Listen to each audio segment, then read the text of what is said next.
Welcome back to an episode of the Wrestling Around podcast, where this week we are finally doing Sold Out 1998. And you all have the delight that Terry Peters isn't here to join us. So already off to a good start. He's too busy. He's at the cinema. Don't know what he's watching. But we agreed to record at 7:30 to 8:00 last week. But he's at the cinema and needs to have his tea. So you went to the cinema at 20 past 6, Russ, was it? Was he watching a short film? was he watching? Going out for a TV episode? I know where he lives, and I don't know. I do know what cinema he goes to. He goes to King Kingswood. It's a 20-minute drive. Yeah, he's That's watching. 40 minutes. I'm gonna guess he's watching Ant-Man. That came out this week, isn't it? Yeah. There we go. You love that, Russ, as well. Love a good superhero film. But I am pleased to say, joining me is a world-class wrestling journalist in the form of Aaron. Aaron, how are we doing? Yeah, I'm tired and still pissed off. Yeah, we promised this on the new show. Can we have an update, please, on your Corvette journey? Oh, she's loan company. She's taking a piss, isn't it? So, have we still got a penciled-in date? Oh yeah, it's supposed to be collected on Wednesday. So there's a long story.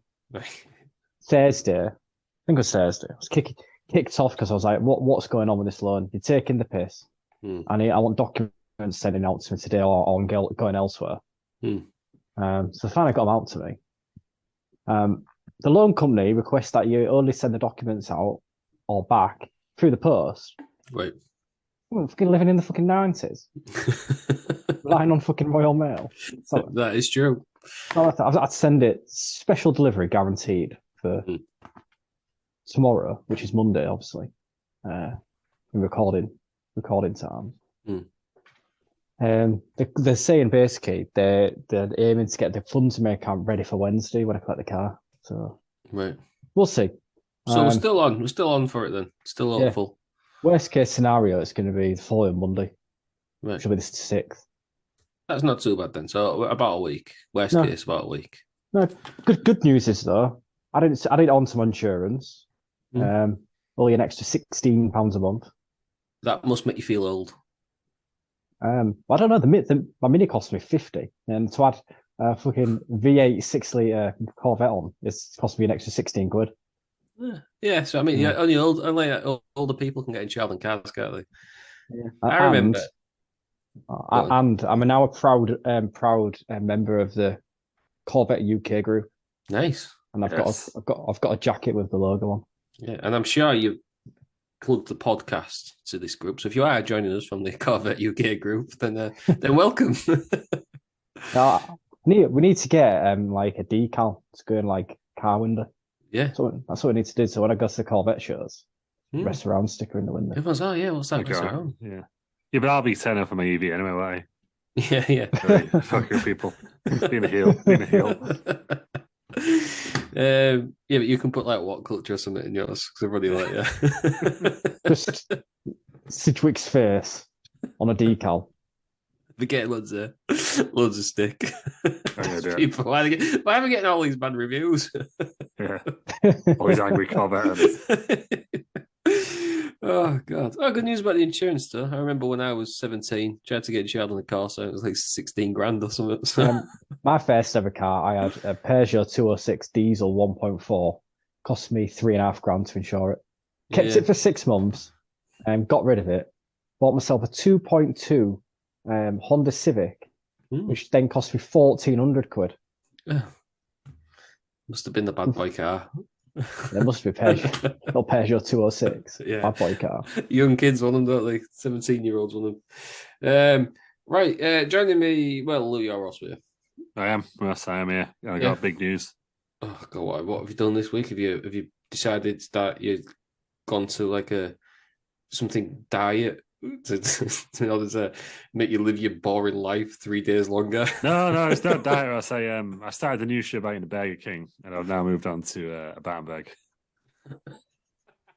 Battenberg. What Burger King did you have? I had bacon double cheese. Not the XL though. Meal. Not the XL because I got a side of chicken nuggets and a side of cheesy bites. But chicken. I got to be honest. I got halfway through the fries, didn't finish them, and I left most of the cheese fries. It was too much. Need to upgrade to them cheese and bacon fries. Yeah, just loaded an fries. absolute game changer. Yeah, God, so good. Took a while. I discovered that Deliveroo is not the quickest. I was in Leeds. Got my sat on a train. I thought normally takes like one of the train takes off about 25 minutes to get home. Maybe under that. So I thought it was 20 to 35 minutes. But I'll just order it as soon as it sets off. Didn't confirm it until after I got back in. Yeah, so it's not like it's living one fella. It's not living like it's not living in the city centre. Just welcome to this. Welcome to the sticks. Yeah, so we're doing that again. But Ross, I did. I met my friend for a coffee in Waterstars Cafe because that's the sort of person I am now. And I got a novel about the life and times of Uriah Rennie. A novel. Written by you? Not Uriah Rennie, just another fella. Graham Paul. No, it's just an author. What, has he saved the world or something? Or has he just no, it's just him kicking about? I've not read it, have I? But it's just the normal life and times of Uriah Rennie. Yeah, right. Well, good luck with that, I guess. Hopefully it's a good book. Let us know. Yeah. I read books now. Pretty cultured. Yeah, I read books. I'm the proud owner of Nelson Hammond's autobiography. Yeah. No, you're a well-read guy. But yeah, mini Batberg. That's what I'll do with my life. Mini Batberg. Mr. Kipling? Well, yeah, sorry. Yeah, if anybody wants to know what's just happened, then Lou decided to deep throat his Batberg. No, I thought they were Mr. Kipling, Ross, but it turned out they were a knockoff. Yeah, but they're exceedingly good fakes. Unfortunately, he's here all week. He's back. He's still here. No, but for real, they're Mr. Kipling. I didn't think you'd get anything else, if I'm honest. Can you get on brand bags? Yeah. Can you get on brand? What's them slices they do? Angel slice. Angel slice. Get on brand them. Oh. I'm sure Aldi do one. Yeah, Lou's too posh to be shopping at Aldi, mate. Yeah, that is true. Waitrose only. Oh, he gets Ocado delivered. I used to. No, I've scaled down now. Yeah. Farmer Mason deliveries coming next week. No, they're the only place that does your oat milk. No, to be clear, I shop at Tesco. That's the worst one. Yeah, no, always. There's never any substitutions at Tesco. Asda was the worst one by far. Terrible service. Yeah, if you listen to Asda. The worst supermarket. Watches people playing Asda advert at the beginning of the show now. The worst supermarket, Sainsbury's. Oh yeah, Sainsbury's. Absolute rip-off merchant, Sainsbury's. Yeah, what is it, Sainsbury's? Is it posh? Is it not? I don't know. It's shit. That's what it is. It's for tourists. Yeah, it is. Yeah, but I always thought it's woke as fuck, Ross. So I don't know if that's a good thing. It's just what I saw on Twitter. But no, I've got a Lidl nearby. Lidl's are good. I prefer Aldi, but Lidl's are good. Great range of houseplants. In the middle, have you been down? Have you been down the famous middle of Lidl? Yeah, not a lot there really. No. Actually, no. The other day there was a jet wash I considered, so I'm lying. I didn't get it. The highlight of Lidl for me is the bakery section. Yes. Yeah. Baked goods. Yeah. A glorious loaf of bread, and it's like 30p. Fantastic stuff. The pizza slices are great. Oh yes, the pizza slices are a game changer. The donuts are very good. 39p or something. Yeah. Decent for a lunch. The Nutella donuts are just. Even the pretzels. Big fan of the pretzels. I do like a good pretzel. Salted pretzel.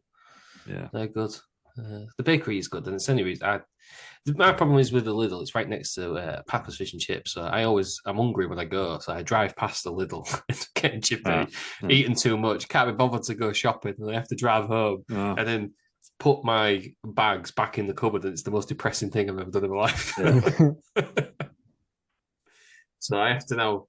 My Lidl and Aldi are opposite each other, so I have to just turn on the roundabout. I don't get tempted, but there is a McDonald's near my thing, so yeah. I've got to Ross, I went to a supposedly award-winning chippy in London over the weekend. And was it? They didn't even sell bad sausages. You call yourself an award-winning chippy? No, the only bad goods are actual fish. The actual fish cake, but no burgers. I'm always No disappointed. sausage. I'm always disappointed when I go to my local chippy because they don't do pies. It's I did just the absolutely nicest. Spoil it blow when you my live in Hull. American colleagues' minds with that fact there about the pie. It's Did a so full good. presentation on it. How it's the best fried good. Yeah, just like you had to do it by myself. So I was like, this is my local delicacy. Yeah, you can't be going on a night out and then stopping off at Bob Carver's and having a patty boy. Sucks it all up. Someone said to me, it's just fried mashed potato. And I went, Yes, yeah. It's fried mashed potato. You tell me what's bad about that. Bit of sage, bit of onion in there as well. Oh, yeah. Oh, lovely. Glorious. Do you have them breadcrumbed or bad? Bad. Yeah, Sam. But apparently the original is breadcrumbed in it. Well, the bad is According to Bob Carver's. Did Bob Carver invent the pie? Don't know. How was it? Mr. Papa. I thought actually, I don't know. Whoever invented the battered burger, though, is the real G. No, the fucking sick, Ross. Honestly, right. What? I still remember that one you got in Haunted. It was the worst fucking thing I've just ever seen in my life. It was disgusting. Well, I found a chippy that does near my place of work that does battered burgers. Yeah. And even if you don't, you ask them to battle anyway. I once had a battered Mars bar. I've seen you do it. Oh, bad Mars bar is good. It's like you're eating it and you're thinking, I'm going to drop dead in a minute with a heart attack. But you just carry on eating anyway because it's so good. Oh, yeah. I had one in Scotland. But it's fair. The one I had in Scotland was like, it's in a restaurant, so it came with like ice cream and that. So I don't think I really got the full experience. I have been reliably informed by a Scottish person. He's from the town of, I think it's Greenock, near Glasgow. Greenock. Yeah. He says the best battered confectionery item is a double decker because it melts. The middle bit melts. He says that. He swears by that. I trust his judgment. In a double decker, like 500 calories anyway. Yeah. He also said, I'm sure that's the most horrific chocolate bar in terms of. He also said battered pepperoni pizza is one of life's greatest things. So. I've heard that fried slice. Yeah, it's a thing. Isn't it? Yeah. So, I mean, I trust him. He was a good lad. He had no reason to lie to me. If you're in Scotland, ask for a battered double decker. That's apparently where it is. The fried slice sounds intriguing. I want to. So when we go to a WWE pay-per-view when Drew McIntyre finally wins his big gold belt. Hampden Park will be. We'll be getting there. We won't make it because we'll be in A&E. Clogged up arteries because we've just decided to deep fry a Sunday dinner or something.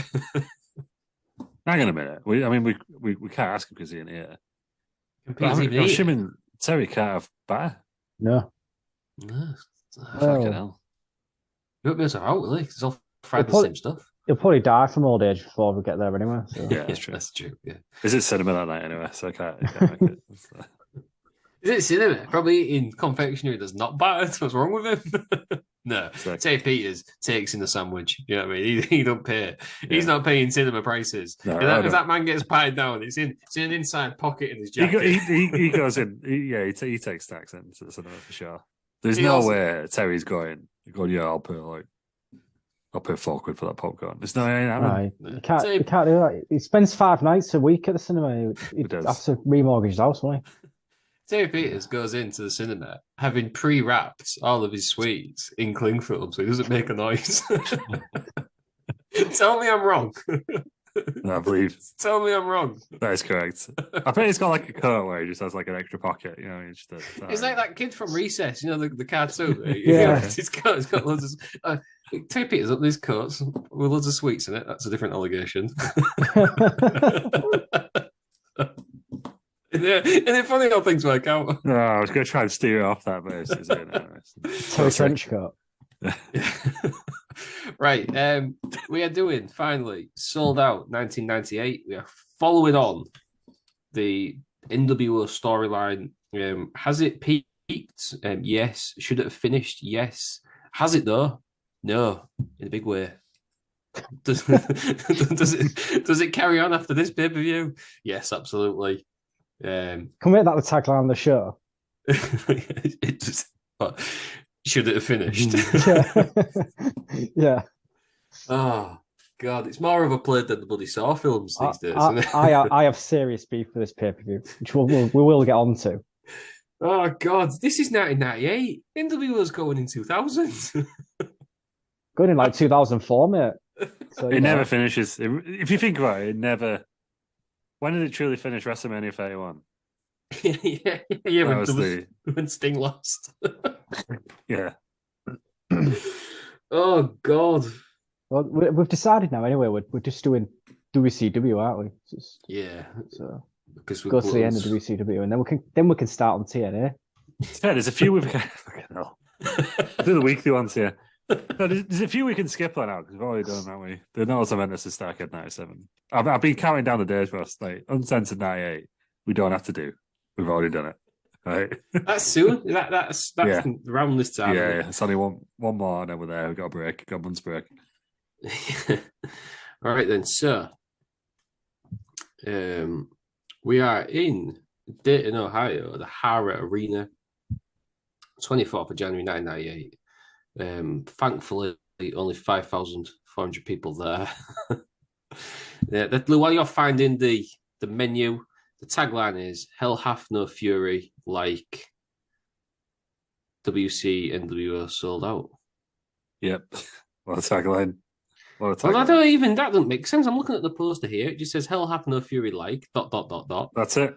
And then underneath it says "First fight 98." Who do you trust? So Hell hath no fury like who? I don't trust the bookers of WCW. That's who I don't trust. Yeah. And it was sponsored by Snickers, Russ. Yes, it was. They love a good wrestling sponsorship. Yeah, Snickers. They do. Okay, so have you found out what they have? Well, Russ, the Harrow Arena as it became the Trotwood Dome. Trotwood Dome it used to be called has closed down, but fear not. I have found the archived website from 2016 when it shut down.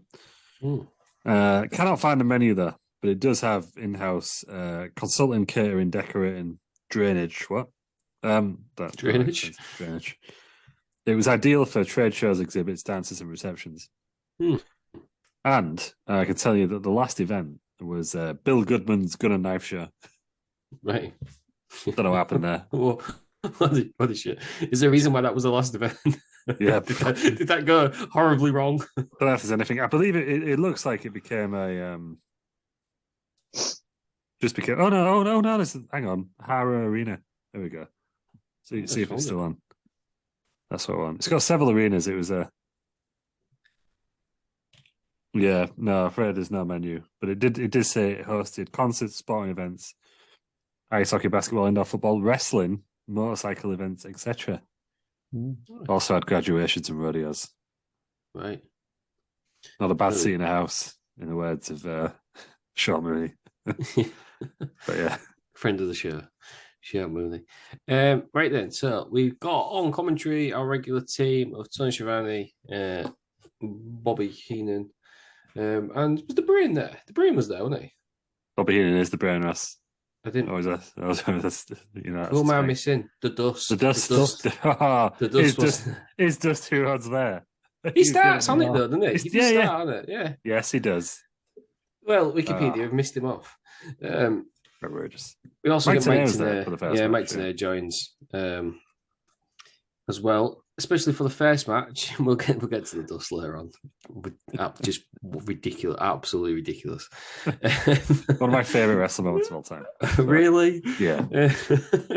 We have an 8-man tag team match. It is all the luchadors they have. So we've got Juventud Guerrero, Super Calo, Liz Mack Jr., and Chavo Guerrero Jr. against La Parca, Psychosis, Silver King, and El Dandy. 9 minutes 30. This was apparently under Lucha Libre rules, which meant if a teammate gets sent to the floor, somebody else can come in without a tag. Did not know that. I don't know if that was actually true. I thought about this and I thought, they just said that. Because I have no idea what's going on. Because they was just going in. Yeah. We've seen Super Calo before. He's the man with the sunglasses, isn't he? El Dandy was a bit of a mad lad, wasn't he? He didn't have a mask on. He was just kicking about. Yeah. So he was all right. La Parca is La Parca the big star? People were cheering him. He had a chair. No, yeah, the chairman. Yeah, the original chairman. So that was his thing there, wasn't it? Yeah. You make infringement from what's his face? Ten guy. Yeah, title. What's his real name? What's his Sean real Spears. name? Sean Spears. Sean Spears. Rubbish. Oh, he died. Lupaka. Yeah. Recent. Oh, well, I don't know which Lupaka was this because there was two, aren't they? I don't know. He died in 2020, but there's also LA Park who's still alive. Yeah, he's the one that's a prick and no one will book him anymore. Yeah. Oh, this was LA Park. This guy. Okay, so it goes 9 minutes 30. It's a classic WCW Luchador match. People flying about all of it. It doesn't seem exciting now, but I imagine that in 98 it was mental. And then Chavo Guerrero wins after a tornado DDT. So the winners are Juventud Guerrero, Super Calo, Lisma Jr., and Chavo Guerrero Jr. Oh. And then Lupaka beat everybody with a chair. Yeah, because it's the chairman. Yeah, well, that's what his gimmick. What do we think? A bit of a mad way to open. I thought it was all right. I enjoyed this. Inoffensive match. Mm-hmm. It's not inoffensive. It was great. I loved it. It's not something I'd go back and watch though, but I enjoyed it at the time. But it gave the crowd a lift. Yeah, that's what they need sometimes. Yeah, classic. That's the joke only me and Lou will get. Because WCW do normally do this, but recently, the last few reviews, I've heard that they've started off quite slow. They've put terrible matches on. They've done some garbage tag matches. Yeah, but this one was. This was back to like the classic way of opening a WCW show. So I think every wrestling show should open like this: fast-paced, multi-man action. I think it's the best way. Yeah. Get everyone in, get everyone caring, everyone's up for it. That was a good match. Let's get them on. What do we think then? What are we? Is it right? Somebody's going to have to do Terry Peters' job. No, but I'll get on it. Bob's not. Bob Roode isn't here either. Bob Roode's not here. Suffered an injury. But no, it's all right because Terry's here now. What's the Starrcade? It all adds up. He's really quiet because he's in the cinema. It all adds up. Oh dear. Oh god! Now tell us a boring football fact. He's getting a right lash, isn't he? He ain't gonna listen. No, mine was bad. Our shows was mean. This match received 4 stars. Oh, right, no. What? No. That's high. No. It was good. It wasn't that good. It's 2.5 stars all day long, isn't it? 2.5. Why the fuck? Why has it only got like? He's not giving him a lot of the matches ratings. I mean, I'm on the wrong website here. But yeah, 4 stars for that. That's ridiculous. I mean, yeah. Don't even know shocked. What to say. He's right away. He's that shocked. Yeah, come on, 4 stars, Dave. There's no one Japanese, isn't it? It's the according to Dave, it's the best match on the show, which is surprising considering one of the matches later on and out what Dave normally loves. Yeah, that is true. But yeah, I'm trying to look at the card. The match type is listed as 8-person tag commentator Mike Tenay. What's Mike Tenay got to do with the match type? I don't know. Did that take off a star? He's the only one listed on it. Yeah, I don't know, but there you go. 4 stars. Sorry, I missed the Franklin star in. Oh, we're not said him yet. 2.5. 2.5. Yeah, I smell like it. It was a fun match, but it wasn't. Yeah. 4 stars means like good. Well class. Yeah. Yeah. Yeah, because 5 stars is amazing, isn't it? One of the best. Don't they always say that like 4 stars and above should be in contention for match of the year in a normal year? Yeah, that is not match of the year. I'm not having that at all. It might be at this point, in fairness, because it was mid-January. There is that. Yeah. So yeah, maybe it's the first match on the pay-per-view. Yeah, the best WCW pay-per-view match so far this year. That is true. Okay. Moving on then, the next match, we get a bit of Gene Oakland, but he just tries to rip people off of his hotline. Yeah, I said it. I don't like him. Mean Gene's a prick. He just rips people off. I don't have it. Yeah, well, a lot of people are dead. Don't mean that they don't rip people off. I think Ross is just bitter. Is it because your parents wouldn't let you ring off the hotline? It's because I rang the hotline, and then we're still paying off now. I'm still in debt. Yeah, I was on there for 3 minutes, and I was 185 grand in debt. Oh, it's like that Simpsons episode, isn't it, where Lisa rings that hotline and there's that kid's like talking about his favorite color. That's what I imagine it is. There's nothing there. What do you ring it for? You don't find anything out. Okay, the next match then is a Ravens rules match. It's Raven against Chris Benoit. Raven's been getting out of this match with Chris Benoit for ages. We've seen Perry Saturn get involved. Previously, this is Chris Benoit's finally going to get his hands on Raven. Raven's with the flock, but they're all banned from ringside. Is there anything better than a faction or people getting thrown from ringside? I don't think there is. It's good stuff. Raven's rules, if anyone's interested, just means hardcore. I guess I'm trying to capitalize on his ECW-ness. Yeah. What did we think of this match? This match is 10 minutes long, 10 minutes 36. Raven loses because he's in the crossface.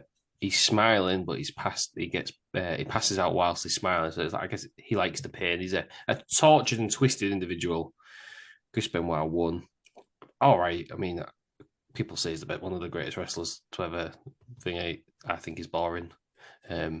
Let's say the point the better. Raven, I've never got. I didn't mind. Louis Theroux over here. No, that was all right. Yeah, it was all right. Wasn't it? I personally would have had Raven go over. Yeah. Because he's quite new, isn't he? This is one of his bigger things. Yeah. You're booking him to be this like faction who everyone's scared of. You know what I mean? Yeah. And then you have the leader of the faction losing his first match. To me, just makes no booking sense. Yeah, I don't think it does. I think listening to Bischoff's podcast, he'd kind of given up on Raven before I even started with him properly. Bischoff said he didn't understand him, did he? This felt very much like that, though, didn't it? You know, like when Vince used to build someone up and just go, actually, nah, we'll job him out. I think that's what's happened here, because it's not long, is it, before he ends up in WWE? I don't know, 2 years, actually, isn't it? It's been a while, actually. Ignore me there. Has he been in WWE at this point? No. Because he flits about all over, doesn't he? I'm trying to think of when he goes in. Is it 2000? Yeah, he's in the Royal Rumble, isn't he? Is he in the Royal... We watched his debut. Was that SummerSlam 2000? Yeah, he helps Taz, doesn't he? Yeah, but I guess in the grand scheme of things, it's not far away, is it? But yeah. But after this, there's all the bit about Raven being a posh boy and he went to like private school and stuff, and that's why he acts out now like he does. Oh yeah, he has vignettes after this. He's been in WWE as Johnny Polo, hasn't he? Right, yeah, but not as Raven. Yeah. So he's been in, but they do something with him. Yeah, this isn't the end of Raven. But I think carries on. So I don't know when Bischoff left at this point. I think it's fairly soon, isn't it? But yeah. And odd booking decision. I agree with Aaron. Like, why would you build someone up for this long? Was this his first match? Yeah, I think so. Yeah. Why would you have him lose? Makes I don't think it hurts Benoit because he don't really do anything with Benoit anyway, did he? Make it well champion. I know they make him well champion the day he leaves, but yeah. He's not main event. He's not going to trouble Hogan. Is he, at this point? That's going to be weird when we get to that, isn't it? But yeah. No, I don't get it. Strange decision. Made the flock look rubbish. I guess maybe the thing was he needs his flock. I don't know. Yeah, maybe. They carry on though later on. Don't they? Perry Saturn makes it. I can't remember what match it's in, but Perry Saturn does come out later on. Hang on, I've got a big, problem with that. What? Why the fuck does Perry Saturn get off having that much hair? It was Perry Saturn. I thought that watching it. It's odd, isn't it? It's very What's off. going on? You can't have fucking Perry Saturn with a full head of hair like that. That's abomination. Wrong for Saturn. Yeah. Did he ever have a I don't know if Aaron said it's an abomination or a bell nation, but it's the same thing. It's not. Oh yeah, they're both bald at some point, aren't they? So yeah. So they're born a bell nation. Well, maybe Perry Saturn was trying to gain Raven's trust. And as we discussed earlier, you never trust a bald man. Yeah, that is true. That's what we said. That's the saying, isn't it? Never wait for a bald man. I'll never wait for a bald man. Was that? Yeah. I thought it was on the shirt once, was it? No, in that sense. But he's not here, so our listeners can surmise what happened there. Maybe Perry Sato was just like waiting, like going to get in the taxi with him and stuff, and he was just like stood outside arenas. The flock's gone. They've rented the bus. They've all left it. Perry Sato stood there with all his bags. He was like, I can't be having this. I'm going to grow my hair out. Yeah, that's got to be it. I think we've nailed it. Collectively, that's the only reason. Yeah. Right. Star I'm just trying to determine why you've used the phrase "never trust a bald man." Is it because Terry was vaping again and he tried to blame it on someone else again? that is true. Yeah, well, he uses the old douche flute. Just the greatest thing I've ever read. He breaks rules. I can't have it. So no, I don't trust him because can I trust him to stand there and just stand there normally, peacefully, adhere to all the rules set in place? No, I can't because I've seen it firsthand. Yeah. Neither can the stewards, so they rightfully acted.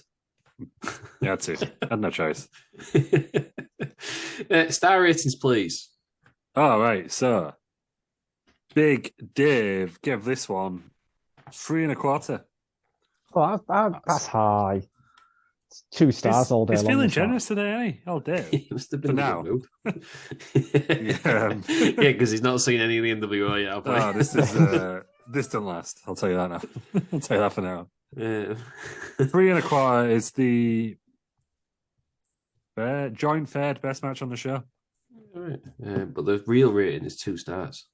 Yeah, correct. Okay, so after the match then, the flock come back out, but making the save is Mr. Charisma himself, Dean Malenko. He's so full of charisma. I forgot this happened, and so I just read it now on the review. So that's how notable Dean Malenko is. Are they in the Horsemen? They're in. I know they are at some point. Yeah. I don't know if they are now. They've already been down here at one point. Is the Horsemen finished now then? No, in this becoming a storyline where Mongo tries to get them back together. That's later, isn't it? Is that later on? That's later, yeah. That's at Run of the Road Wild, I think. Maybe it's just he's having a good time then. Yeah, so Malenko has a stare down with Benoit, they nod to each other and then they leave. The flock save Raven. There we go. Right, next match then is September that is. Yeah, it's a while. We watched Road Wild, didn't we? No, but I think Dean Malenko and Chris Romero attacked him at that point. Right, okay, that makes sense. Okay, the next match then is a cruiserweight title match. Rey Mysterio is the champion against Chris Jericho. Jericho is getting booed. Mysterio, I think, was he injured? Have I made that up? I'm mixing loads of different pay-per-views up. This match is only 8 minutes 28 seconds. Jericho wins with a lion tamer. So he's the new WCW Cruiserweight champion. I believe this starts Jericho's what got WWE interested in him. He has that Cruiserweight title run. I'm pretty sure this is the run for that. So we should be seeing some good Jericho stuff. This match is okay. 2 pros at the start of their career. I don't think they've ever had a bad match, these two, have they? What did we think of the Cruiserweight match? It's interesting. It's an NWO pay-per-view. We've had 3 matches and they've not been involved once. Yeah, they're just rebranding it now. It reminds me of One Night Stand. It suddenly became WWE One Night Stand. It make a lot of sense. I felt like the same's happened here with Souled Out. WCW NWO Souled Out, yeah. Yeah, but the finish of this match was genius. Yeah, that was my big takeaway from it. I have 2 things to note right now. So first one, Jericho comes out to his break down the walls music. Is that just dubbed? That's WWE. That's WWE. It's copyrighted music, so WWE Network will just put it on. Okay, so that's first one. Second one, why was Chris Jericho never world champion in WCW? He's just he is the old package, isn't he? For me, Is that because of Hogan, I'm assuming. Well, yeah, it probably was, but he And he was. Yeah. It sounds ridiculous now, but Chris Jericho is seen as a small wrestler back then. Yeah. Oh yeah. But it sounds that was when cruiserweights were 225 pounds. I think to answer the question, it was just Hogan, and they never got out of these big stars. They never trusted anyone to take them to the next level. Like I think we went through the pay-per-views, didn't we, for the next year or so. It's the same combination like Nash, Savage, Hogan, Sting.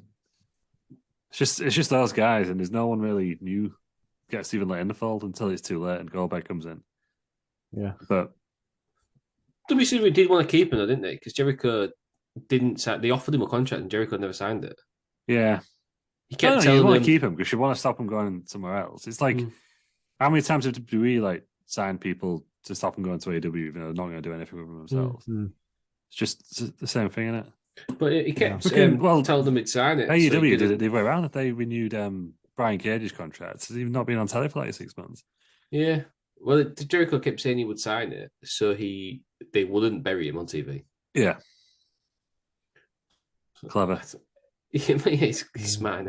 He didn't want to lose a match. He didn't like a finish, did he? So he hid. He just didn't turn up for a TV match and do something else. He said that's what WWE was like. People just did anything. Yeah, it was a bit mental. Did you see him the other day, actually, that there was that NWO documentary on WWE, and Hogan finally just admitted that he was just like, it's like, didn't wait for me, but just finally admitted that he said it, because he always denied, didn't he? I think I will watch that. Yeah. And Bischoff, like, instead of just going down the hall, did he get a tan? We was just like, Hogan didn't want to do business. And that was the end of that. Hogan thought he could get more matches out of it. Before. Yeah. I don't know. I don't think Hogan was the business genius that people thought he was. No. That's just brutal. No, I think he did the best for Hulk Hogan. I mean, he did the best for the company, didn't he? Yeah. So it goes, yeah. But yeah, I thought that was interesting. Yeah, it was worth watching. This match, what do we think? I don't remember, it's a couple of weeks since I watched it, but I remember this being my favourite match so far, I think. Yeah. I think it's better than the past two. Yeah. I thought it was really good. Yeah. Two bona fide Hall of Famers. And I think you can tell at this point, even they've got something a bit special about them. I know it's easy to say that in hindsight, given you know what you know, but you can tell that the big stars carry. Yeah, and the finish was genius. Really, really, really. The Hurricanrana into a lion tamer. Yeah, just the fact that Ray's got to be so careful of what he's doing there just to get into that position. And then I also like the fact that they landed and it basically like cracked him, so he tapped straight away. It wasn't this like big struggle. Yeah. It was like it wasn't an MMA style finish because it was really athletic, but it was that kind of thing of he's just been caught. Yeah, he's just been caught, so he's got to tap out. Yeah. Right. Dave Meltzer's rating, please. Surprising. Also 3.25. And the real rating, please. 4 stars for me. Best match so far. I enjoyed this match. And we have not seen a bad Rey Mysterio or Chris Jericho match thus far in our road of WCW, have we? I think you're right. I can't remember Rey Mysterio. Yeah, Rey Mysterio has at least 3-star matches. Surely. Yeah. I can't really work out what the story's going on now because Rey Mysterio just keeps winning the title and losing it, and then I don't really know what his character is at this point. But yeah, so like the only Rey Mysterio matches I didn't like, and I don't know if I was in the minority, was I did not like his Ultimate Dragon run. I didn't mind the matches. I don't mind Ultimate Dragon. Ross hates him. Yeah, that way. I thought they were dog shit. Thought they were terrible matches. Yeah, Ross is not a fan of Ultimate Dragon. All rest, but I know what you're saying. They're in there. They've got the style. It's maybe it's a more of a style we're used to now. Yeah. Rather than back then, ahead of the time. They're both quite athletic, aren't they? It is that luchador Japanese style because that's where Jericho's been, which makes a lot of sense. But I agree with you. You can see. I think this is where Jericho says he finds himself, doesn't he? This is when Jericho's WCW run comes in because we've got all the Goldberg stuff to come after this, haven't we? Yeah, that's fantastic. That's late night, isn't it? Have we got? Is we haven't, because we watched these in odd orders, haven't we? Have we got the list, the Jericho's list of holds? Not yet. No. Did we watch that Nitro there? I think we did. So that's to come. I think that's the Finger Poke of Doom Nitro, isn't it? So that's to come as well. Yeah, that's 99. I think it's the one I'm thinking of. So all Jericho's it's either that one or the one where Goldberg wins the title. It's one of them two. Yeah. So Jericho's best WCW moments are yet to come. So that's one of the things I'm excited for in WCW. Yeah. I tell you what, I am. So Jericho, will go on to this. So Jericho gets the mic, says it's the biggest win of his career. Everyone should love him, but he's getting booed. So great heel stuff from Jericho, and then he beats up Rey Mysterio, and then smashes his knee, takes his knee brace off, beats him up. So I'm assuming we won't see Rey Mysterio for a while now. That has to be what's going on next. All right, then. Next, we get everyone's favourite. I don't know what he does. Mean Gene. Stop slagging off Mean Gene. I've had enough of this. It's a national treasure. Oh, God. Agreed. Yeah, it's a national treasure. He needs to be put away so no one can see him. He's in the ring. Oh, hang on. Speaking of balding men with mustaches. Maybe he is. There he is. Is he? At last. Is he? Has he appeared on yours? There he is. Yeah, I've got his name. Yeah. He's on the audio. Here he is. There he is. Here he is. Hello. So, Peters, how was the cinema? Cocaine Bear. Brilliant stuff. Ah, Cocaine Bear. Never thought that. Yeah, no, we assumed you went to see Ant-Man. No, I think we're going to see that later in the week. No, Cocaine Bear. Is it about a bear who's on cocaine? Yep. It's a real story, isn't it? It's a true story. Yeah. It's a true story. They're apparently they're open to doing a sequel of Cocaine Shark, because apparently that's also true. Oh, fuck off. No, there's a new story. Cocaine Shark. Like Sharknado. Oh my God, Sharknado. Cocaine Sharknado. I should do that. What, the cocaine's in the tornado, the sharks get, yeah. Yeah. But no, it's Cocaine Bear. It was all right. It was quite funny in parts. If you're after an hour and a half of reasonable amusement, Cocaine Bear is your film. There we go. So, Peters, we are up to. You've missed 3 matches. The best 3 matches. Yeah. Brilliant. Right. Yeah. Excellent. So you've missed them. We're up to. Now, I'll just get to say that Mean Gene is in the ring with JJ Dillon, who's got the vacant WCW heavyweight title. So this was vacated because of the shenanigans. Bret Hart ruining the match, basically. So nobody wins because Bret Hart ruined the match and couldn't have Hogan winning. So we saw at Starrcade. So JJ Dillon says he didn't want to do it, but he has to do it. So he's brought it. He needs to make a fair ruling. So he's brought in a guy who he's known for his judgment and his clear way of looking at things and not getting carried away whatsoever. He brings in Rowdy Roddy Piper. For fuck's sake. It does feel like you've gone back about 3 years, doesn't it? I'm trying to think. Who would this be like now? If this was to do a similar thing, who would it be like? No, because I think Hogan would be more popular. Goldberg, I think. Goldberg, is that what we're? Is that where we're at? Is that bringing Goldberg back? I don't know if it would be. I think it'd be someone worse. But like, sound judgment in that. This is the guy who voluntarily spent a week in a prison. It's like less than a year before. I'm just trying to think from the attitude here who could sort of be something like annoying that nobody actually wanted to come back. Keeps coming back. Rodney Mack. There we go. I know he's not attitude, but maybe like that. So he's back.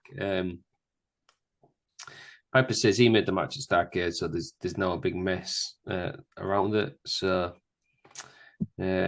he mentions Scott Hall and Eric Bischoff. Eric Bischoff comes out at some point. It's a frigging mess, this. I can't find my notes, so I'm going off a review. Piper calls out Sting. He comes out. Scott Hall, Hollywood Hogan all come out. Hall's going to get a shot at the title at World War III. From winning World War III.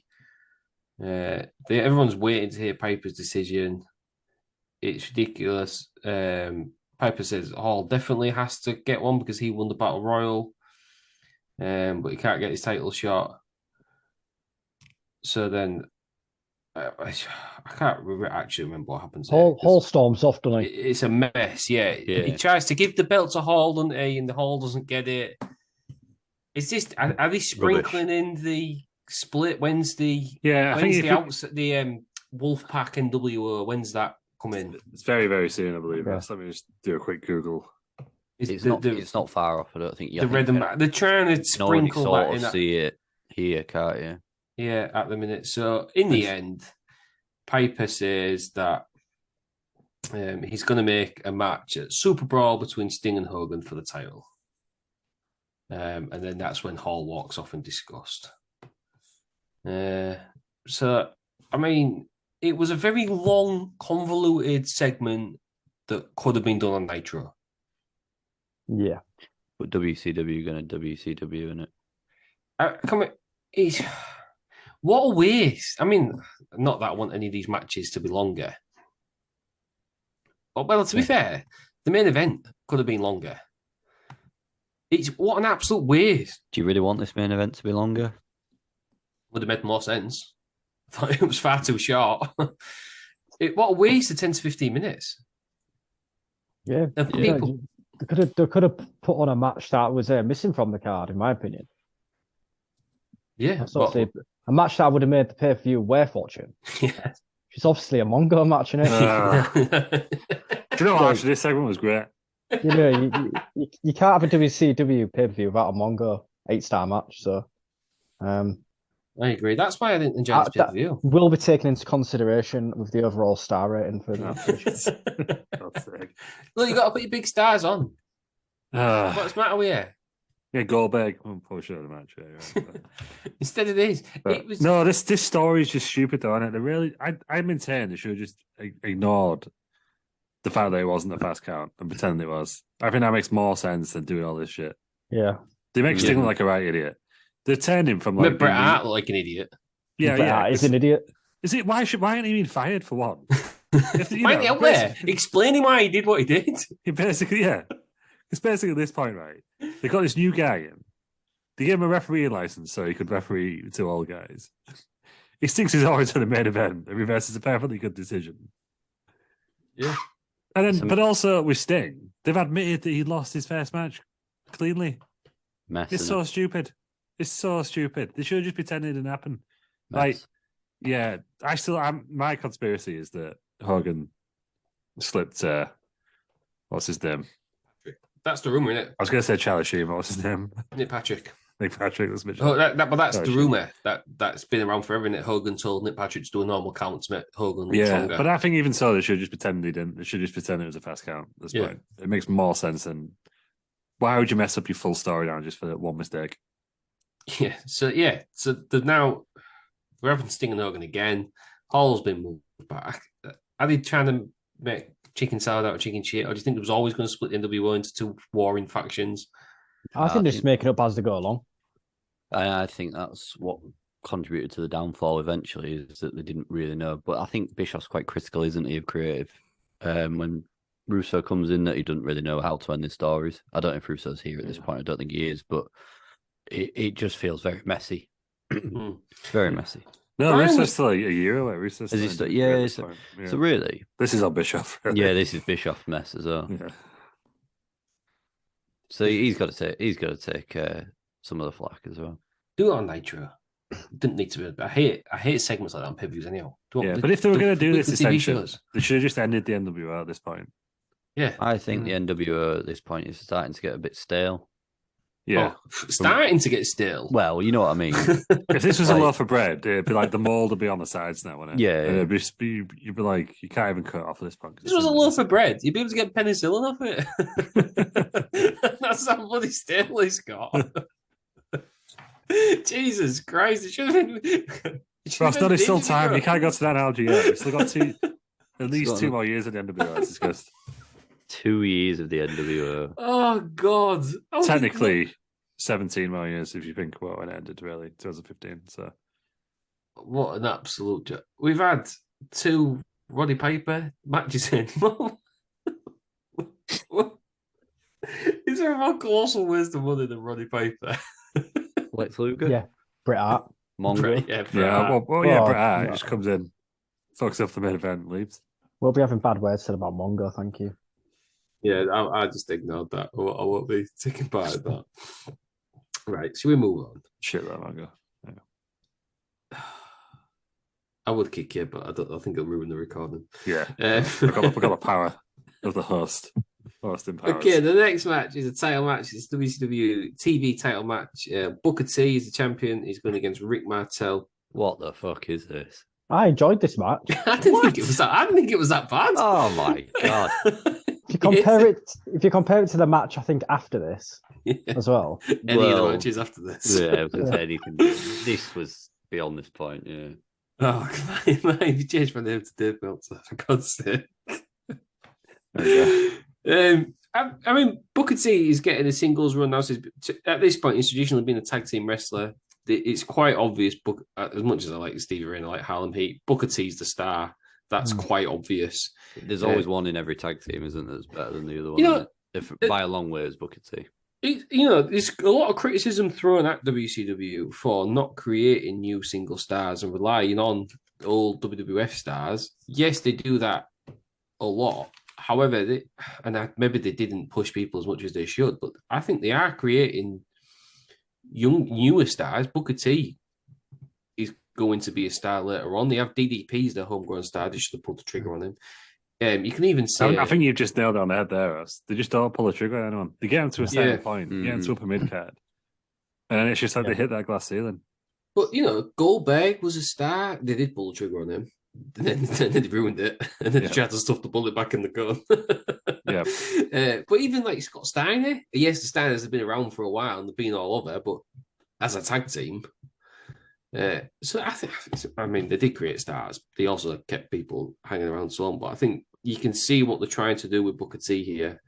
The whole angle with Rick Martel is he's like a experienced wrestler, well-respected wrestler. Booker T respects him.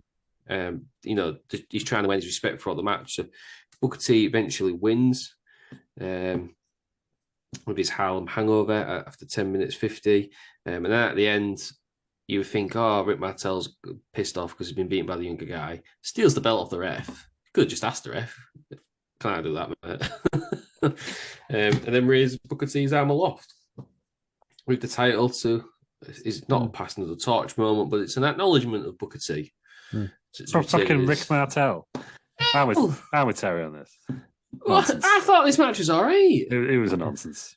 Why Rick Martel? It wasn't a very good match. And who the fuck needs to rub off Rick the Model Martel?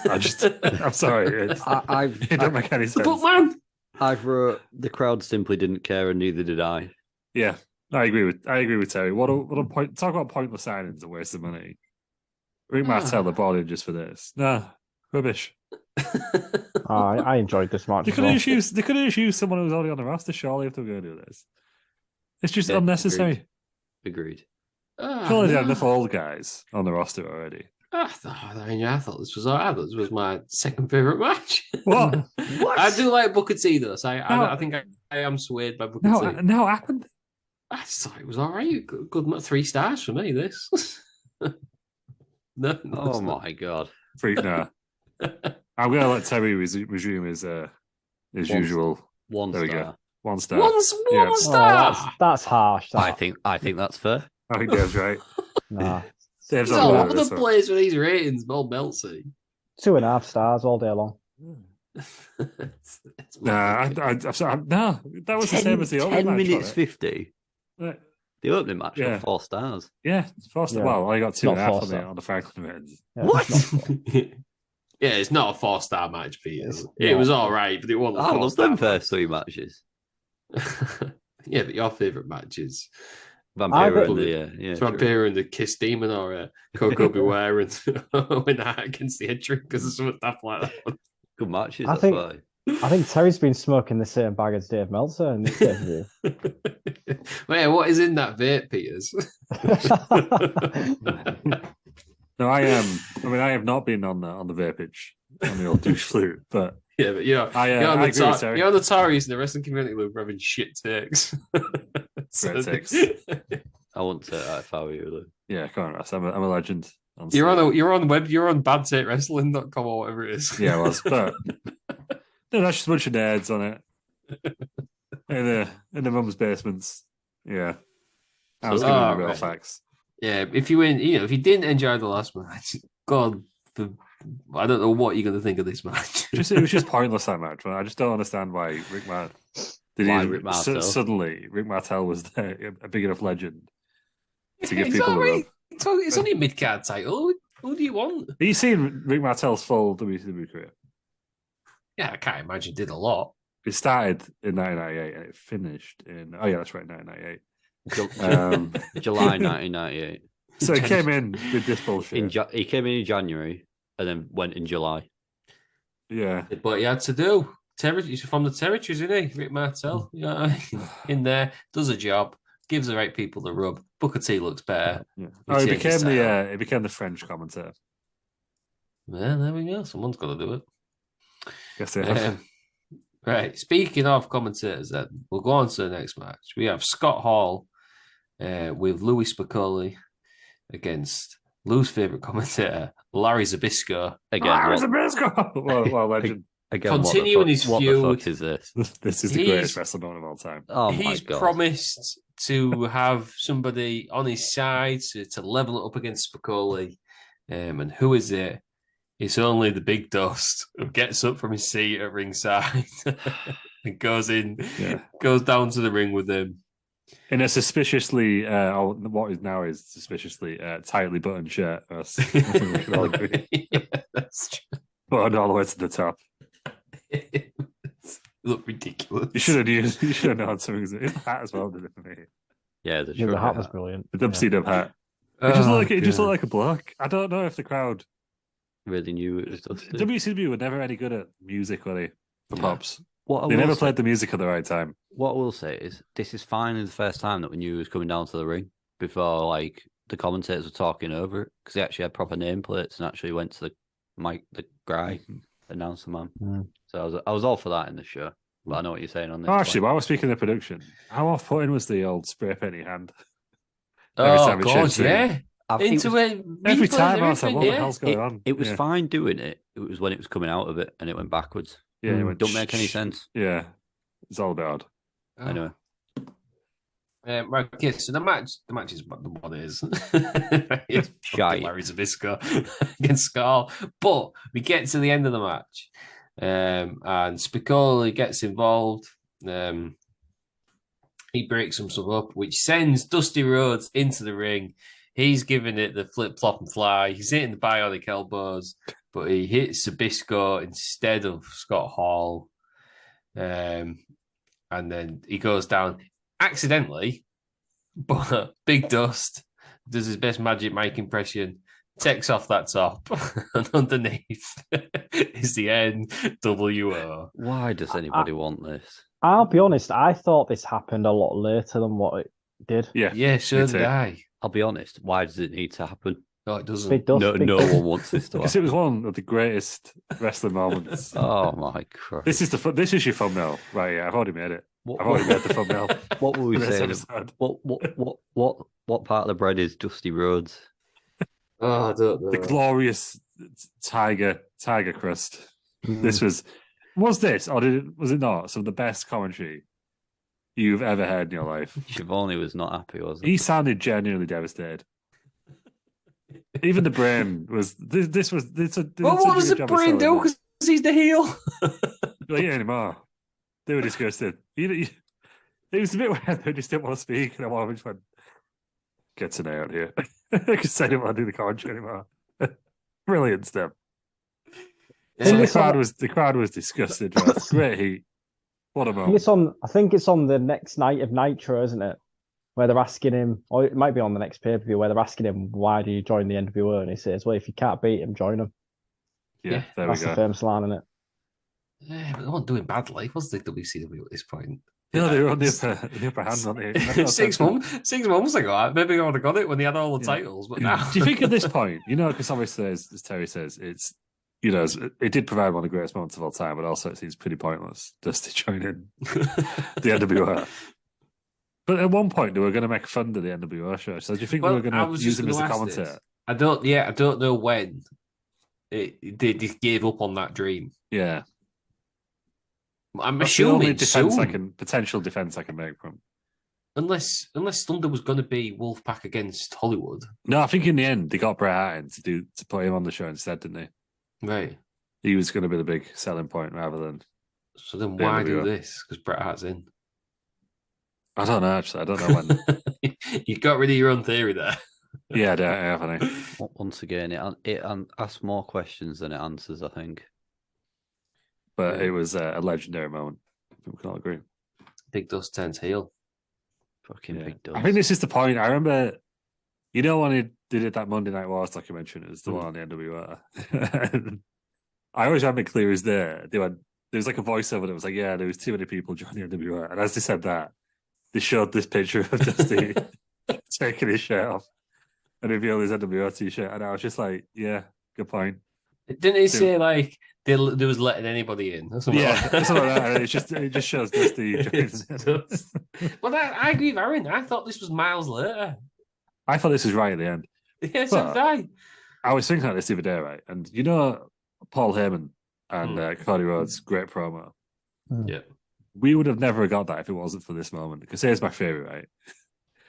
Dusty is he's a commentator, he's got a stable commentary job, joins the NWO. It's shy, no one likes it. He leaves pretty soon after. Then he runs out of money, doesn't he? He has to go to ECW.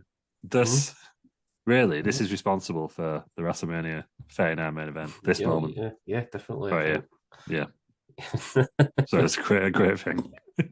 All roads lead to WrestleMania. I was going to say, speaking of Heyman, I think he's the only time a heel commentator who's got a genuine thing for the heels works during the invasion angle. Yeah, I think that's incredible. I don't think heel commentators. I get you've got like the one who sort of tries to side with the heel, doesn't like the good guy stuff, but when he's actually genuinely supporting that team, it's only ever worked with him and then. Yeah. Oh no, Ross, I disagree. There's that great moment where Corey Graves goes, "Shut up, Saxton," on Raw. Yeah. Corey Graves, who was married to Carmella. Yeah, yes, yeah. Is it? Yeah. Don't get mentioned. I wonder if they've shagged. Carmella knows. I wonder if Carmella knows as well. That's an allegation. Bleep that out. Nope, too late. Cancel yourselves. Oh god, I'm getting sued. Time. Okay, this match was 8 minutes. We didn't even do the finish because we was all that disgusted in Dusty Rhodes. He drops an elbow on Zbyszko, and I, in my head, I remember Scott Hall pinning him, but no, Larry Zbyszko technically wins because he's disqualified. Yeah, because Scott Hall gets disqualified. Oh god, why has this happened? Just wait till you hear the star rating. Is this when it's quite noticeable? Right, you two didn't like the last match, but this pay-per-view was all right. I've been talking above 6 stars, maybe 7. NWO gets involved, and all of a sudden it's down at 3. Mm-hmm. Oh, yeah, I'll maybe less than that because there's no Mongo, so wait for that. There's too many NWO matches. What did Old Melts give this? I can't imagine it's very high. 1. But the same as Booker T and Rick Martel. Exactly. Yeah, this is miles less than that as well. No, this is a disgrace, Meltzer. No, really? This. What was he smoking during this? This was cinema. Cinema. 5 stars for the angle. Can you do that? Yeah, it's sort of words out of my mouth, Luke. It was it's a dud for the match and 5 stars for the angle. Yes, in my opinion. Agreed. I can't believe he gave this as a match the same as the previous match. This was miles worse. No, this was pure cinema. This was that cinematic that Terry's off to see it next week with his Cineworld Unlimited. I loved it. Oh God, right. I think Terry's like, he's been to cinema. What do you go see? Dusty Rhodes turns on WCW. Yeah, all right. Yeah, Oscars, please. Piers, can you settle something? Do you take your own sweets to cinema? I have done previously, yeah. Yeah, you don't buy them in there. I don't always. But you don't pay for cinema. Yeah, but you don't buy them there. We buy popcorn, not bags of sweets. We all said you would smuggle in your own sweets. Yeah. Depends when we've been paid. Yeah. Same with drinks. Same with drinks. The drinks are a rip off out because you get too much there. We get a bit of discount with our cards, though. We get like a bit of discount. So it makes sense then. No one finishes a cinema drink. We always finish a cinema drink. Well, like a big. We get a large, but to be fair, we share it. So. Yeah, there you go. Tango Ice blasphemy. No, they lose the flavour too quick. Treat yourself. Ask for an extra straw. That's my tip. What else? It's got to be sweet popcorn as well instead of salted. Yeah, fuck salt. Although sweet and salted together is very. Yeah, I was going to say that's the one. Mixed. Yeah, that's the only time. Do you know what is terrible? Butter popcorn. None of that, please. Yeah. I thought you were going to say butter kiss for a second. No, just butter popcorn. It's an American thing. Of course it is. Well, what this light snack that you can eat loads of is not many calories. Yeah, let's cover it in fucking butter. Is that not the most American thing you've ever had in your life? I had black pepper popcorn once. That was really nice.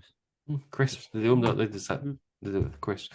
Right, I'm trying to not talk about the next match. Oh my god! It's a 6-man tag match. It's Scott Norton, Paul Bagwell, and Conan. The fact that this was the second longest match on this pay-per-view. Representing the NWO against the Steiners and Ray Trailer. Obviously, Ted DiBiase is there for them as well. Tippy said second longest match on the card, 12 minutes 20. No one wanted this. I love the Steiners. We all said the other week on Rocky Road, we're all big fans of Big Boss Man, Ray Trailer. None of us are a fan of Vincent's wrestling ability, but we. I thought you said none of us are a fan of Rick Steiner. I was like, that'd be all right. No, none of us are a fan of Vincent's wrestling ability, but I think we can all agree we look up to him as a man. 100%. And his conquests outside the wrestling ring. Fuck's sake. Right. Get on with it. But this match genuinely has to be the worst match I've ever seen in my life. It was. I mean, even the commentators just had to admit it was shit, didn't they? They were just like, the crowd does not give a fuck. I had to watch this match 3 times because I genuinely fell asleep through it twice. What have you fallen asleep through twice? This match. I had to watch it 3 times because I kept falling asleep through it. I'm not watching it like real. I didn't get up early to watch it. I didn't watch it real late at night. I was watching it at 7 o'clock at the evening. I'd have just stayed asleep, I think, and just never watched it again. Twice. It took me ages. Would never have watched it again. The Steiners win. After Conan gets pinned, which I guess is it's a blessing. one of the only good things. Discuss. Shite. It served the purpose in storyline purposes, didn't it? It's a breakup of the Steiners. This is it. This is what it's leading to now. Yeah, I guess. Yeah. Scott Norton was good in this match. It's big in Japan. Huge in Japan. He's the leader of the NWO in Japan. Big star. Yeah. Oh god. Just two big. Just Rick Steiner. Just two big guys just slapping meat, weren't they? So. Yeah. Slapping the meat. I mean, yeah, I know, but so you've got Scott Norton, you've got Paul Bagwell, and you've got Conan, and they're not doing that. If this was like a film, they would be like, the henchmen. Who get like one punch. Ever seen Austin Powers Gold Member, the one with Michael Caine, where he's on the ship and he's fighting people. He's like, oh, this is how he's going to do it. And then he goes to that guy. Well, you might as well just fall on it. He puts his gun down and lays down. That's the kind of level these 3 are at in the NWO. Yeah, not troubling anyone, are they? There was no jeopardy, was there? And just. It didn't make sense. The crowd just did not care. It's so poor. I mean, obviously, they'd just seen peak cinema, as the commentators referred. Yeah. Difficult to come back from that. Yeah, basically, you know the bloodline angle at the end of our Rumble. Imagine if there was a match afterwards. This is what we're witnessing right now. I think. Now we know why that ended the show. Yeah, it makes sense. Yeah.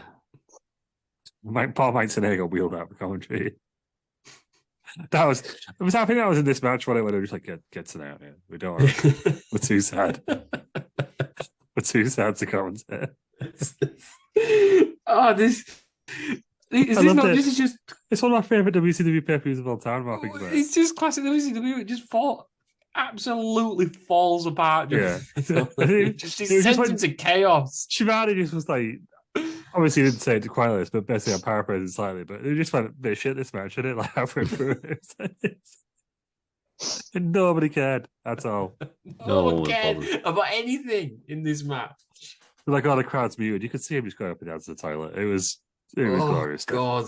I feel like I've seen this match. I mean, I did see it 3 times, but I feel like I've seen this match in some way, shape, or form about 1,000 times. This match is always on every pay-per-view with it. Yeah, it's been on for the last couple. There's always a tag match that involves Scott Norton and Buff Bagwell.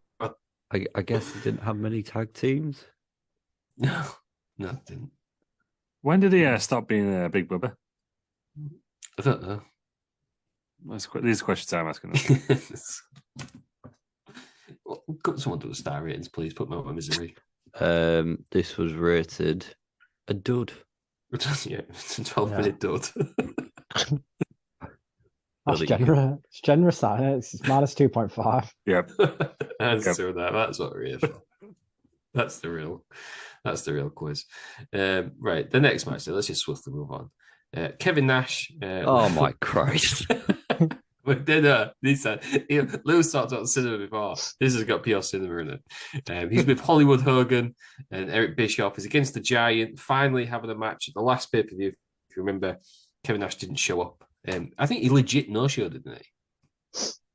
Was that legit? Yeah, because he refused to lose. Yeah.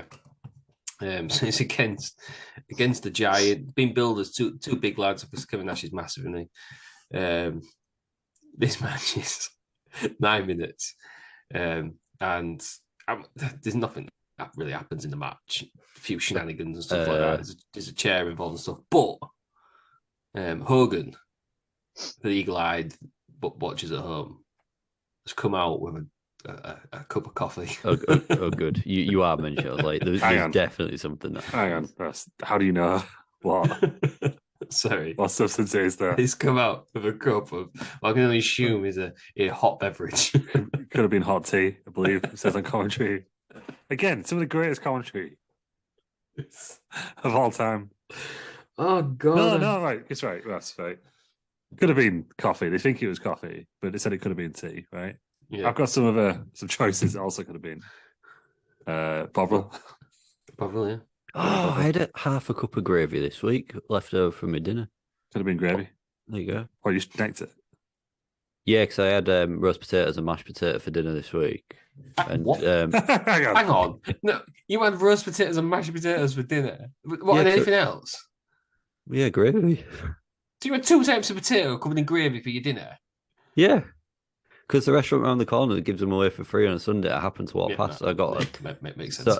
So I got some, and then I. So you got what? What did you get? What did you roast potatoes or mashed potato? Both. And you thought? You're not following the story. And then I just put them in the oven, cooked them. Mashed potato in the oven.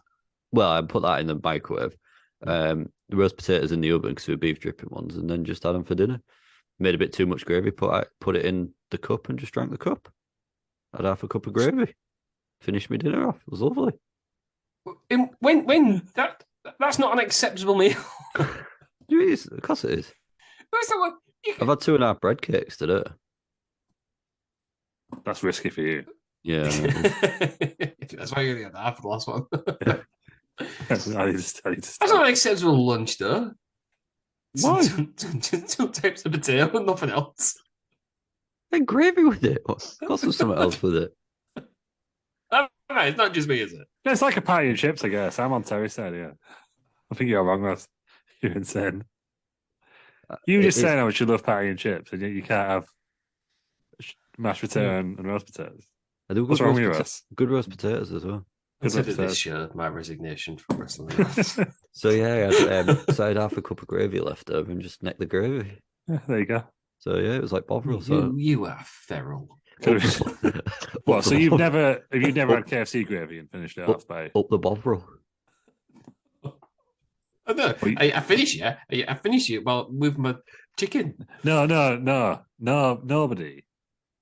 does that. Nobody's got enough like gravy that they can, scoop the whole thing out. You gotta drink it. You gotta drink it at the end. Quite. I mean, I'm a double dipper. If it's just I'm going to observe you. Next time we have KFC. Nobody, and I mean this, nobody needs to observe me eating a KFC because it is not a pretty sight. Yeah.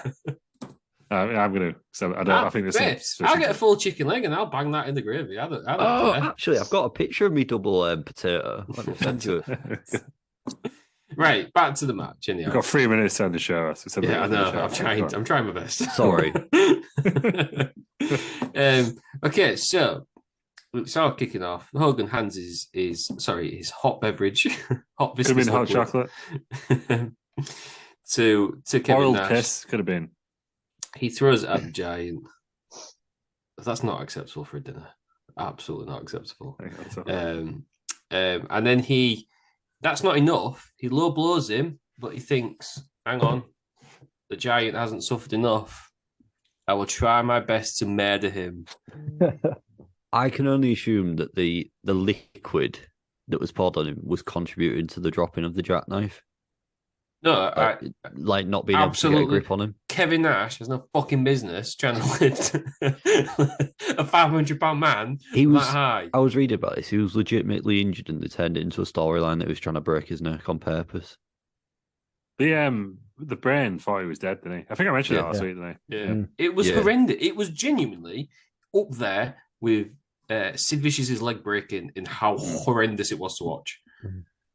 And they kept showing it. I don't think I'd ever seen this before. Frankly, I never want to see it again. But yeah, I was surprised at how often they showed it. I'm calling Kevin Nash out right now. I think he's just an absolute pussy and can't pick up Big Show. Yeah. So he had no business even trying it, did he? Because he can't. Kevin Nash, he's a big fella, but some of his jackknives are horrendous. Oh yeah. Let's be honest. Well, jackknife's a dangerous move. You think about it. You're just dropping people out. That's literally all the move is. Like I say, I guess the liquid on Big Show won't have helped that move either. No, not even that. Don't want that much. Big Show's a big guy. You can see Big Show's slippy. You got him halfway up. You go, is this gravy? You just got him. You can see it happen.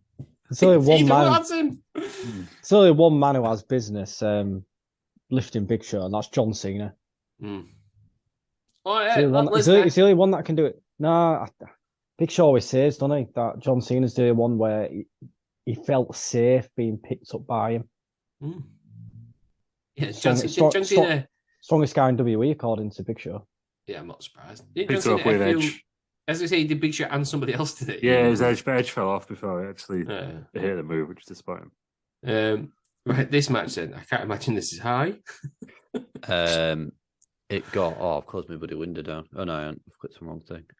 It got 3/4. Well, that's high, isn't it? Too high. This match like quarter of a star worse than Booker T. What is he having? That Booker T match was terrible. You'll tell you now. You'll see a pattern now. So this match is -3. It's such a shift. There's anything anymore involved in it. It's awful. It's straight up garbage. Hang on, but can we have a star rating on the roast potatoes and mashed potatoes combination? -5. Have you seen the picture? Yes. Tell me they don't look good roast potatoes. Where's the meat? You can't just have carbs. Of course you can. It's fine. Where's your meat and where's your greens? You need to like some. They meat didn't and have any of them, did they? They weren't giving any of them away. Well, I didn't. I might have done, but I wasn't cooking on it. I had them. That was it. Fuck it. That's right. I think then I had a salted caramel rice cake afterwards. Yeah, more carbs. That's what you need. Ain't got enough of that. It's fine. God, what a ridiculous meal. Right then, the next match is Ric Flair against Bret Hart. 18 minutes worth. 18 minutes too long. Genuinely one of the most boring things I've ever seen in life. The best there ever was at being absolute dog shit. I can understand why they did it against Ric Flair. They build it as a dream match. It's a big match. It is a big match. I don't understand why I won the main event, and I don't understand why I won it at Starrcade. Was Flair on Starrcade? Bret Hart doesn't even belong anywhere near a ring with Ric Flair. Bret Hart couldn't wrestle at Starrcade, could he? No, I think he still doesn't. That's why, Lou. Well, they shouldn't have had him there, then, should they? Because all he did was ruin it.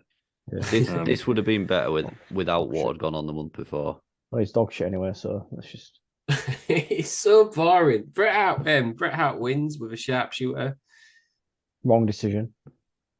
Ric Flair's got 3 more world titles in him after this. Yeah, now many more does Bret Hart have in him? It's about a combined week, isn't it? Does he get one? He wins it, doesn't he? Bret Hart wins the WCW title. Oh, yeah. And then something happens to him. I think it involves Goldberg. I can't remember what he said.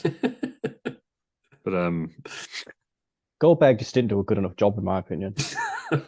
Fucking hell. It's just dog shit. I don't understand the hype around Bret Hart. No, I think it's so boring. The whole Hart family, they're all dog shit.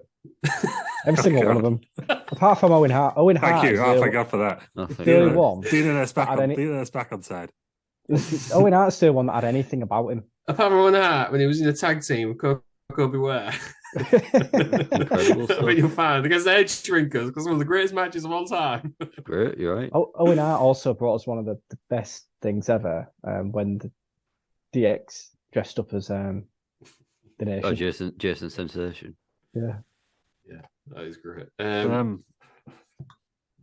I don't know what you're looking for. I was looking for when he wins the world title. Right. But I can't find it. Yeah.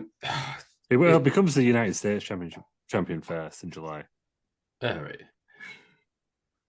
When does he get injured? At the end of 99? Yeah. He just come back from it, and he just never. It's just. Yeah. This match was just dog shit. Yeah, it was just more exciting. I can't tell you any big moments in it or anything like that. Boring. One of them boring long matches I don't like. Ric Flair's a safe pair of hands for Ric Flair. To start with. For me, Ric Flair works better with non-technical wrestlers. Yeah. I can see why they did it. It was a dream match. I feel like it's a big match to sell tickets. I just don't understand why it was not the main event on a B level show. Like, surely Super Bowl. If you couldn't compete at Starrcade, surely Super Bowl would have been the one way. Yeah, what advantage did they get by putting this on second to last on this pay-per-view? Yeah, and it's a tiny arena, isn't it? It even looks tiny. It's only got 5,000. 5,000. Yeah. Compared to some of the crowds that get in it, it feels a really odd place to have this match. You'd even be better to put it on Nitro. I'm assuming Meltzer rated this quite highly. Ish. 3 3/4. Yeah. Oh well, he's wrong. Yes. So we all know that Dean Malenko is usually the ratings killer. That torch has now been passed on to Bret Hart because it's -5. Dog shit. Absolutely. Imagine the Bret Hart Dean Malenko match. And they fell asleep during this match. It was so fucking boring. That's gonna happen. That must have happened at some point. Dean Malenko against Bret Hart. I would genuinely rather watch paint dry. Yeah. That would be more exciting. It's gonna be. Do you know like that scenario where they're like, oh, would you rather watch your parents have sex or watch Bret Hart wrestle? No, I don't think it'd even be close. Do you have? I might have killed Ross. Sorry, yeah, that went the wrong way though. They have one match on Nitro, and on Cage Match on there. Obviously, fans can rate it. Yeah. Out of 10, what do you think its average rating is? Like 9.75 or something. 2. Oh, you know what? I nearly said 2. Yeah. The crowd never clicked. This is probably the biggest showcase of it. Crowd hates it. My God, this is painfully slow. As if matches with Bret Hart aren't slow enough already. He's going up against Malenko. It was that bad, was it? Frankenstein. Yeah. Oh, God. Apparently the crowd chanted bored and this match so accelerated for it. So there we go. We'll have to make it. It's on a night show. We'll have to watch that. It's in November of 98. Yeah, I feel like some pain. Okay, so that went 18 minutes. The next match then is Macho Man Randy Savage against Lex Luger. Oh my God!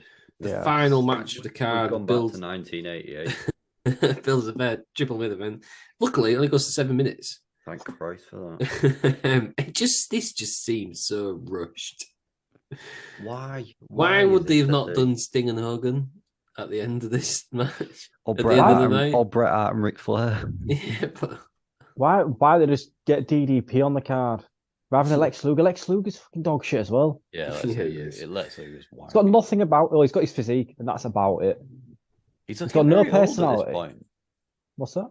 He's starting to look old at this point. Yeah, sort of steroids does to you. He's on a lot of drugs at this point, ain't he, Luger? Yeah, I think A so, lot. yeah. Is this where he's actually shacked up with Elizabeth in real life? I think it might probably. be. Luger wins anyhow after the rack. No one cares.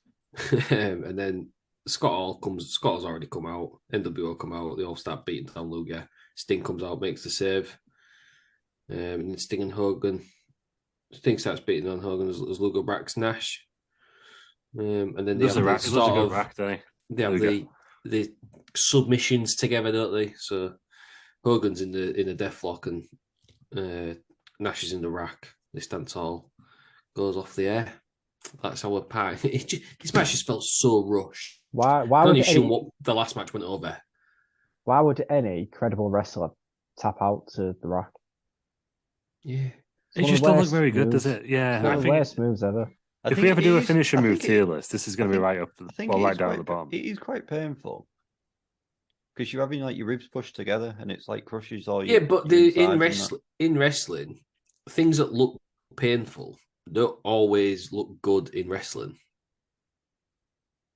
No, yeah, I know what you mean. Like the walls of Jericho. Someone could put the walls of Jericho on you, and you can sit in that all day. Crossface on the other hand. But the walls of Jericho, the way they do it looks more painful. Yeah, crossface. Which Terry Peters tap out. Yep, that's what I was thinking. Almost broke me in half. Got the arm wedged in as well. Everything. Busted my thumb open. Oh God! When we go for your stag do, Peters, mate. We'll see what's more painful. We'll put Terry Peters in the rack on the stag do. As long as his testicle don't fall out again. Oh, the crossface is definitely worse than the rack. We'll see what happens. But yeah, I think sometimes things might actually look painful in real life or be painful in real life. But like a thumb lump is painful. It would look rubbish in wrestling, though, wouldn't it? No, that's how Pete done now. That's half his offense.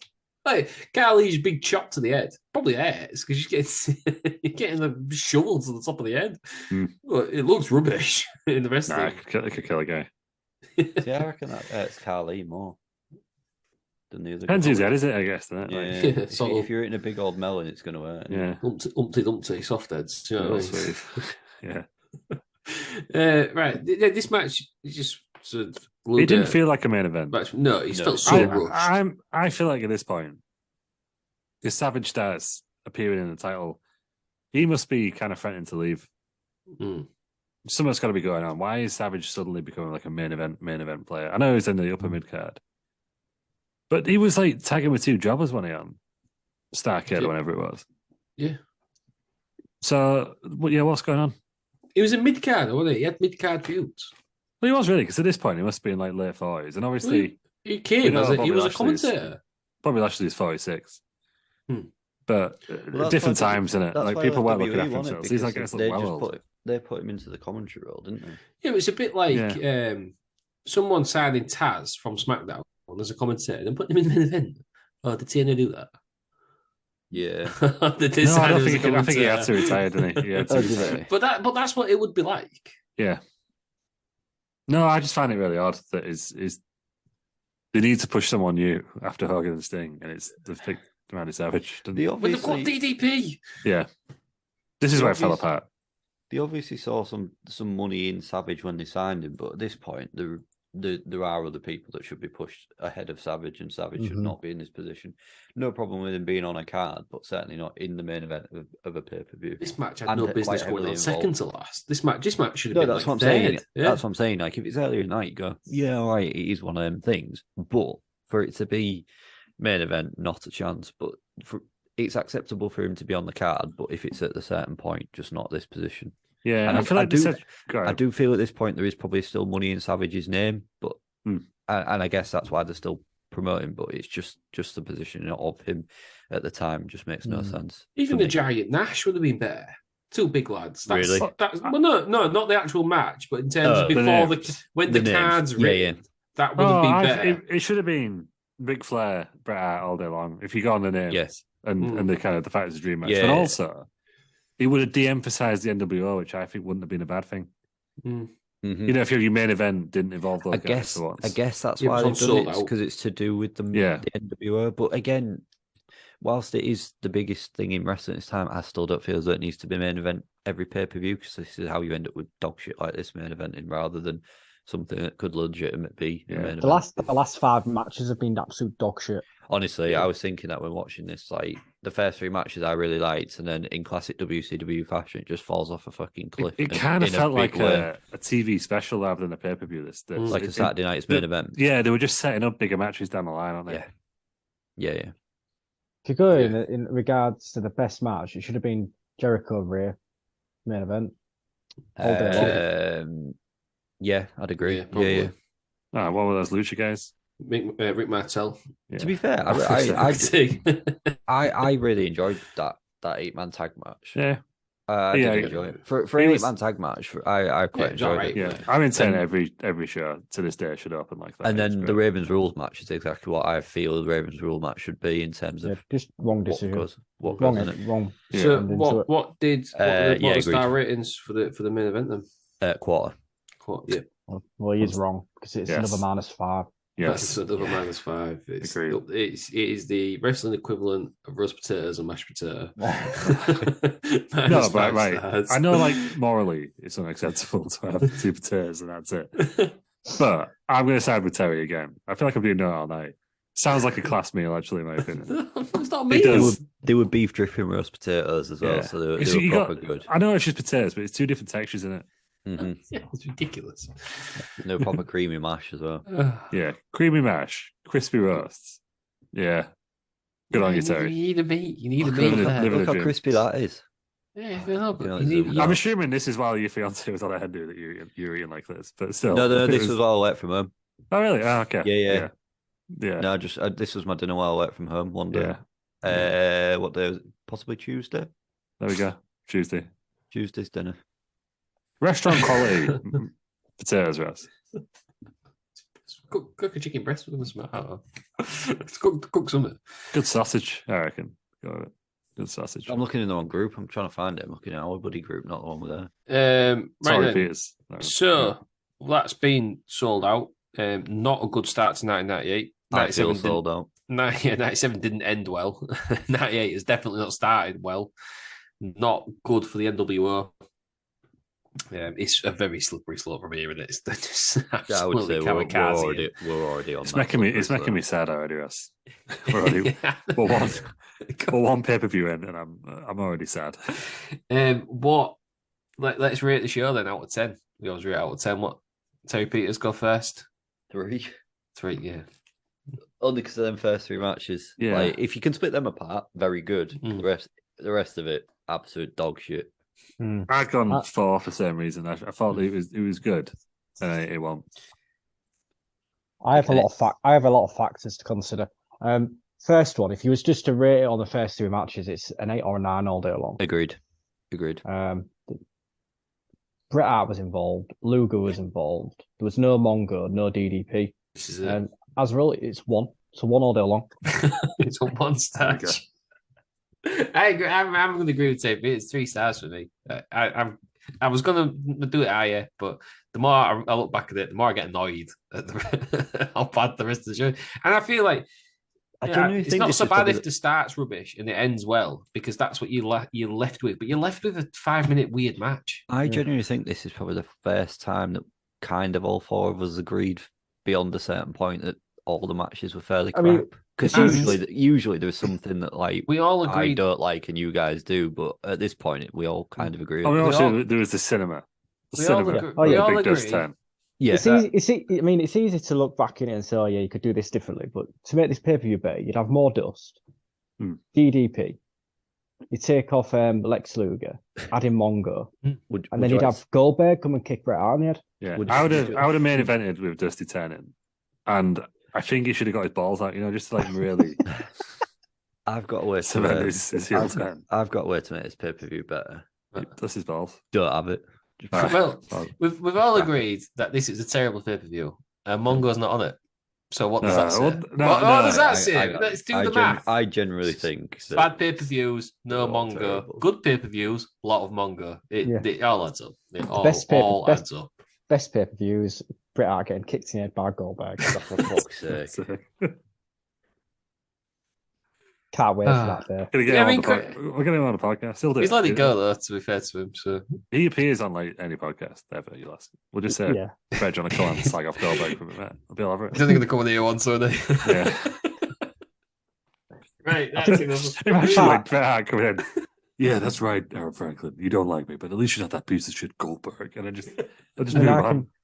Yeah, and he'll probably leave after. He'd say, "Well, I wish you kicked you in the head sooner or harder." I'm just, for fuck's sake, I'm just having a look at the next pay-per-view. We get Lex Luger versus Randy Savage again. Yeah. Is it the main what event is the again? next pay-per-view? No, it's not uncensored. Super Brawl. Yeah.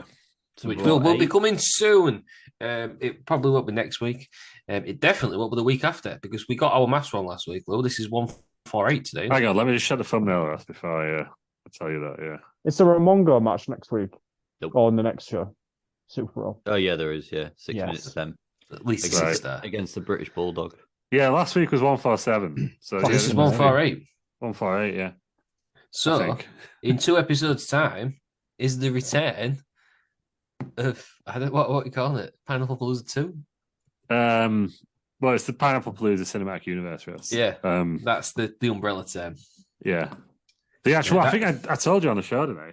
What it was called. Yeah, I can't remember what it's called though. Treasure Hunt of the Damned. The Wrestling Around Universe. Yeah. That's coming in 2 weeks' time. I don't know what we'll do next week. We'll figure it out. It's a surprise for everyone, but you'll know by the title. But we will be doing Super Brawl in the near future. So make sure that you follow us everywhere Wrestling Around to find out when that's going to be. Terry Peters, where can we find you? Find me at Bell Nation everywhere. Now imagine Scarborough in League 2. Got promoted through the bloody playoffs, lads. There we go. Or at Cineworld. Watching Cocaine Bear. Eating popcorn, which I never would have guessed that. Better than his... Big fan of the old popcorn. Yeah, no, I didn't think you'd ever pay for it. Aaron, where can we find you? Yeah, find me on Twitter when I decide to use it. I might use it to berate Bret Hart. Aaron will be banned from Twitter. But follow him now while you still got the chance. Lou, where can we find you? Find me out the Mac, and occasionally, Ross, on twitch.tv/Rest Around. Maybe on Wednesday, which would be tonight, I guess, if this goes out on time. We've got Elimination Chamber, haven't we?